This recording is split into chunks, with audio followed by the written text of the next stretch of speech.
Our focus question, remember, this is the dot plot that represents the shoe sizes of some of the baseball players. We're going to find the mean today. Remember on Monday we found the mode, which was the number that we saw the most of. On Tuesday we found the range, which was the biggest number, and we subtracted the smallest number. And then the median we found yesterday was the middle. Today we're going to find the mean. So the mean is the average, meaning we're going to add all of them up and then divide. Add, then divide. All right, so remember on our dot plot, one player has a shoe size of 10. Two players have a shoe size of 10 and a half.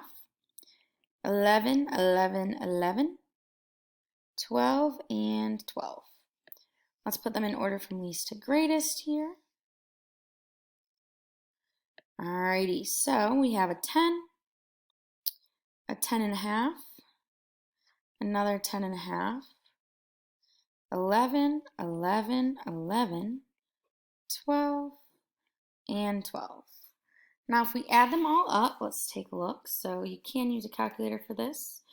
If we add 10 plus 10 and a half, plus 10 and a half, plus 11, plus 11, plus 11, plus 12, plus 12, you should get 88. So when you add them up, you should get 88. Now we're going to divide them. We're going to divide now. Divide. So 88 divided by the total number that there are. So let's see, there are 1, 2, 3, 4, 5, 6, 7, 8. So we're going to divide it by 8.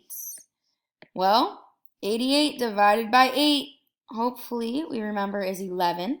Oh my goodness, so we get 11 again. Look at that, we got the mode and the median. Whoa. All right, so our mean is just going to be 11. And that is it for the focus question. Great job.